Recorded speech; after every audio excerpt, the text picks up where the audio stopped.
मैं बहुत ही अदब एहतराम के साथ अपने रफीक मोहतरम आलिम ज़ी वक़ार इल्म व अमल के सहसवार हज़रत मौलाना मोहम्मद खुर्शीद साहब अल क़ासिमी दामत बरकातुहुम से अर्ज़ करूँगा कि हुजूर वाला तशरीफ़ लाए और इल्मी व रूहानी बयान से हम सबों के दिलों को मुजल्ला व मुस्तफ़ा फरमाए।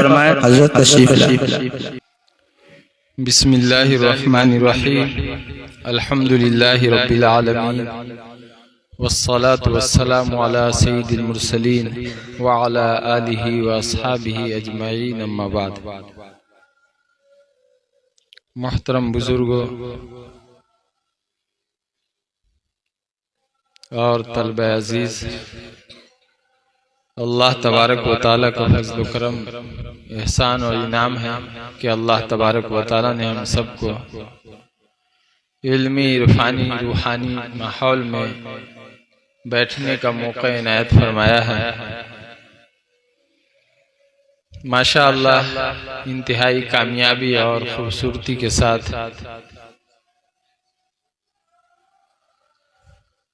मदरसा अरबिया तैयबुल मदारिस के तलबा का प्रोग्राम चल रहा था। अल्लाह तबारक व तआला आपकी मेहनतों को कबूल फरमाए, असातिज़ा की मेहनतों को कबूल फरमाए और आपके लिए भी हम सब के लिए भी पूरी उम्मत मुस्लिमा के लिए सादत व फलाह का जरिया बनाए। हर साल की तरह इस साल भी ये अंजुमन का प्रोग्राम हुआ है और इस बात पर खुशी भी है कि मदरसे के जिम्मेदारान जिन सख्त तरीन हालात से गुजर रहे हैं उसके बावजूद आपने हिम्मत किया है और सालाना जो एक काम था उसकी हिफाजत और उसके बका की कोशिश की है। अल्लाह तबारक व तआला कबूल फरमाए। हकीकत यह है कि हज़रत वाला दामत बरकातुहुम की रूह की खुशी का सामान है।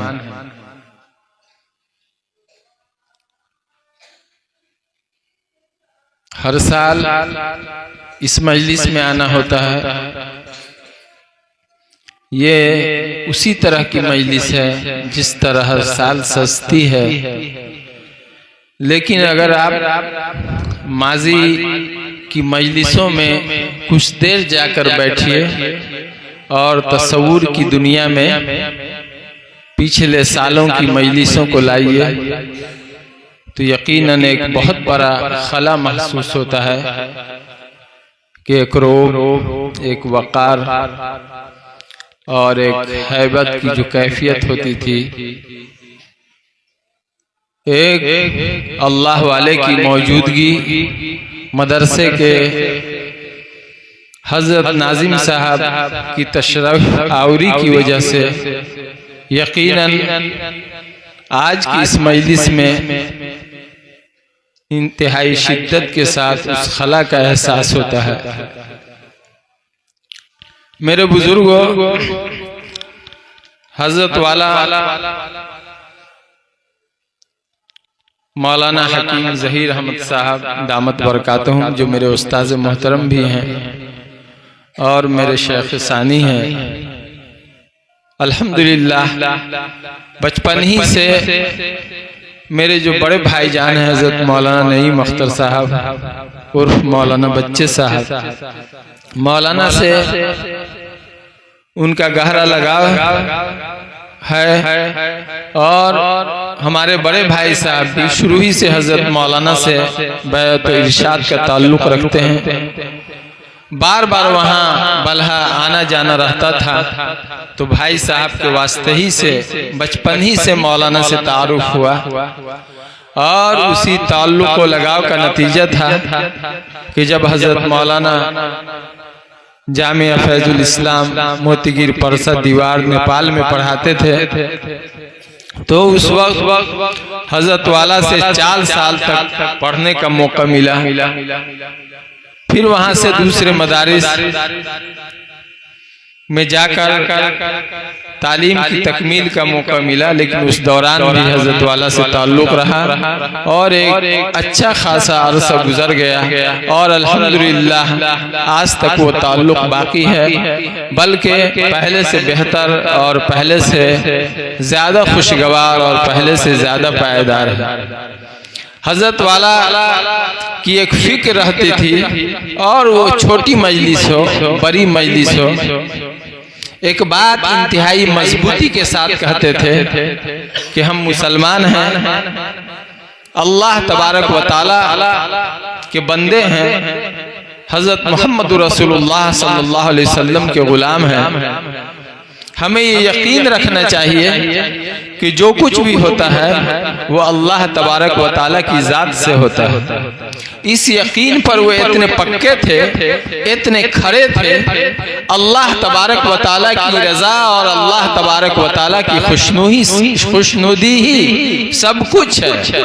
इसमें आप अपनी मिसाल आप रखते हैं और अल्लाह तबारक व तआला से यकीन रखने के ताल्लुक़ से जो आपको दीवानापन और जो मस्तानापन हासिल है उसकी मिसाल दूर दूर तक नहीं मिलती है। चुनांचे इसी की मिसाल है कि आप शुरू से आखिर तक हर रस्म और रिवाज से बचने की कोशिश करते रहे।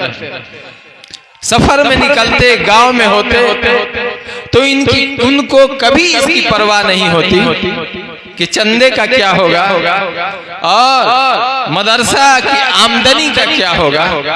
उनका जो अपना एक नजरिया था, दीनी तालीम की रोशनी में जिस बात को वो सच समझते थे उस पर कायम रहते थे।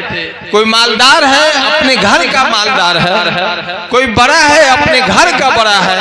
अल्लाह और उसके रसूल सल्लल्लाहु अलैहि वसल्लम के बात के सामने में कायनात के किसी चीज की कोई अहमियत और कोई हस्ती नहीं। कभी कभी बड़े जज्ब में और बड़े मस्ताना अंदाज में कहते थे कि हम ईमान की शान को नहीं समझते हैं, मोमिन क्या होता है हम उसको नहीं समझते हैं। अगर ईमान वाला चाह ले तो अल्लाह तबारक व तआला उसके हाथ में सूरज को ला करके रख दे। लेकिन आज हम अल्लाह तबारक व तआला से गाफिल हैं, अल्लाह तबारक व तआला से बेखबर है। उसका नतीजा ये है कि हर तरफ जलीलो खार हैं, हर तरफ रुसवा है। चुनांचे हजरत रहमतुल्लाह अलैह हजरत अब्दुल समी साहब मोतीगिर परसा जब हजरत के साथ हजरत मौलाना भी रहते थे और एक अजीब व गरीब जिंदगी रहती थी और वहाँ का जिन लोगों ने माहौल देखा होगा तो हजरत बड़े हकीम हैं, कदीम व जदीद अंग्रेजी तिब और यूनानी तिब दोनों के आप जबरदस्त माहिर हैं। आप वहाँ होते तो जो तलबा हम लोगों के वक्त में जिन लोगों ने पढ़ा है उससे पहले पढ़ा है वो अजीब व गरीब नजारा होता है। जब मौसम बदलता था और अभी जिस तरह मौसम बदल रहा है तो कसरत से तलबा बीमार पड़ते और उस वक्त फैजुल इस्लाम में बच्चे खचाखच भरे रहते, अभी भी रहते हैं। लेकिन उस वक्त का मंजर अजीब व गरीब रहता था। तलबा कभी कभी ऐसा मालूम होता कि सारे बच्चे बीमार पड़ गए हुए हैं और कमरों के अंदर किसी को हजरत पानी चढ़ा रहे हैं, किसी को सुई दे रहे हैं लाइन से।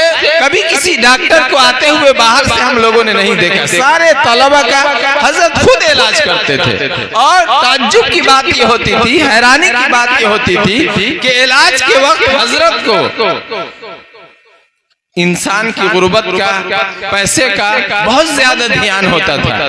ज्यादातर इस बात की कोशिश होती थी कि कम से कम खर्च में, कम से कम पैसे में इंसान का कामयाब इलाज हो। इलाजो मुआलजा आप दूसरी चीजों में जो अमानत और दयानत है हजरत की वो हर जानने वाले जानते हैं, लेकिन इलाजो मुआलजा में भी दयानत और जिम्मेदारी हद से ज्यादा बढ़ी हुई थी। अल्लाह तबारक व तआला की किताब का इल्म था, हजरत मोहम्मद रसूलुल्लाह सल्लल्लाहु अलैहि वसल्लम की सीरत का इल्म, फिर उसके बाद तिब का इल्म। उसका नतीजा ये था कि हजरत पूरी जिम्मेदारी के साथ इलाज करते थे। इलाज करते करते देखते बहुत सारे तलबा को सिर्फ हजरत कुलजुम से इलाज करते थे। कुलजुम की कुछ बूंदे पिलाते, नब्ज देखते थे और उसका इलाज करते थे। हजरत मौलाना अनवारुल हक साहब दामत बरकातुहू साथ साथ रहते थे। हजरत तीमारदारी करते थे और बहुत से बच्चों को हजरत दवा नहीं देते थे, बल्कि उनको अपनी फूंक पर और अपनी झाड़ पर इतना एतमाद था कि सिर्फ उसको फूंक देते थे, नब्ज देख लेते, उसकी बीमारी को पहचान लेते और कुछ पढ़कर छू कहते। बाद में जब हजरत चले जाते तो हम लोग उसकी नक्काली भी करते थे, लेकिन देखते थे कि वो तालिबे इल्म बगैर दवा के सिर्फ हजरत की उस फूंक से और हजरत की उस छू और दम से ठीक होता था। बाद में कहते कि कभी कभी खुद जवाब देते कि तुम सोच रहे होगे कि हम कोई दवा लिखे, ये हम क्या कर रहे हैं।